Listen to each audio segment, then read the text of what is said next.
So what's up guys, and welcome back sa ating channel. So ngayon guys, titesting natin yung order ni Bossing Halimaw Box.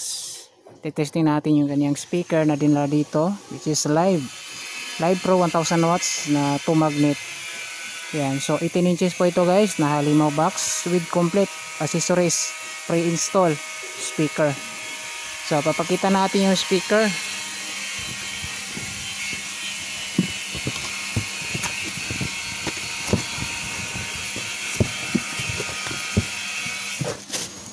So ito guys, bagong bago, dumidikit pa yung plastic sa kaniyang paper cone kasi naka-treated to.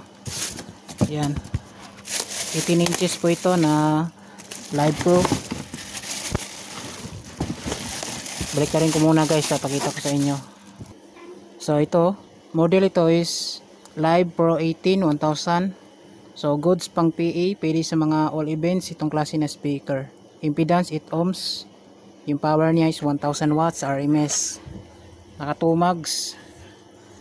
Yan. Naka-treated yung kaniyang speaker cone, back to back. Push type terminal. Ayan. Merong 2 rolls sa edging niya guys, oh. So maganda pang sa itong klase na speaker. So dalawa po ito. Ikakabit na natin guys para matesting na natin yung gawa natin. So let's go.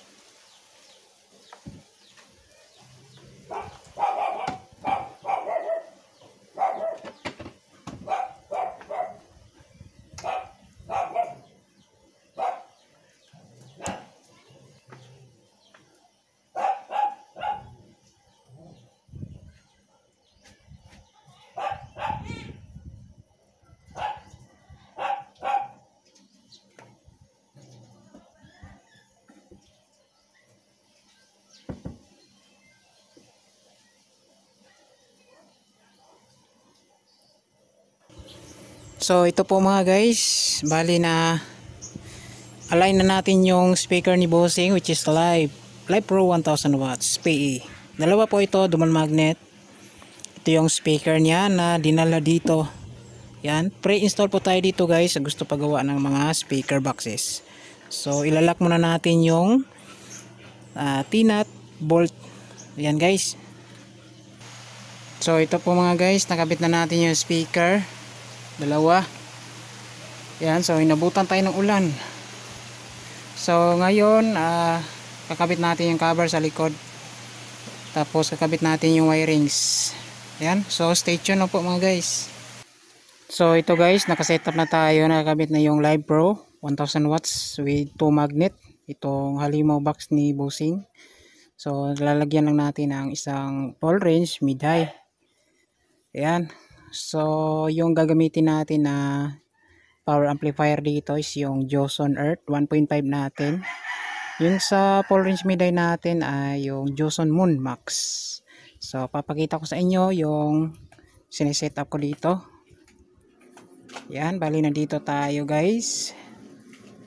So yung Joson Earth 1.5 power amplifier natin is loaded po ito ng dalawang Halimaw Box, loaded 1000 watts. So itong si Joson Earth 1.5 kayang mag-handle ng 1000 watts to 1800 watts RMS speaker. Yan. So sa mid-high full range, ito Joson Moon Max. Loaded po yan ng ating Joson Neo 12. Tsaka 300 watts, tweeter lang. Tapos gumagamit tayo ngayon ng Joson Jet 6 channel mixer. So yung input natin nasa 5 and 6 direct sa cellphone. So gumagamit tayo ng Joson crossover and Joson equalizer. Syempre yung ating Joson low maximizer. Ayan. So magpi-play tayo ng music. Testing muna natin yung mid-high full range natin.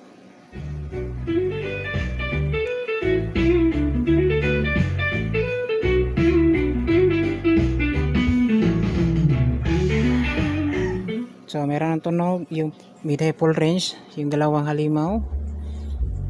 Yung isa. Yan. Yung isa naman. Yan. So maganda kasi guys ni Halimaw box is maganda yung kaniyang design, no? Hindi masyadong malaki yung kaniyang box. Saktong-sakto lang. Yan. Ito po yung standard size ng Halimaw box na nakuha lang natin sa mismong Turbo Sound Company. Yan, yung size. Yan. So almost 3 years na tayo gumagawa nito. Marami na tayong nagawa nito for business setup. So itong Halimaw box mga guys, pwede po ito sa all purpose occasion, wedding, birthdays, live band. Siyempre maganda sa live band yung response ng bass nito. Siyempre sa disco setup pwede rin. Sa battle setup is hindi ko recommended si Halimaw box kasi maganda lang siya sa smooth bass tsaka pang reggae. Ayan. Yan, so magsa sound check tayo guys. Lalagay ko dito yung camera sa harap.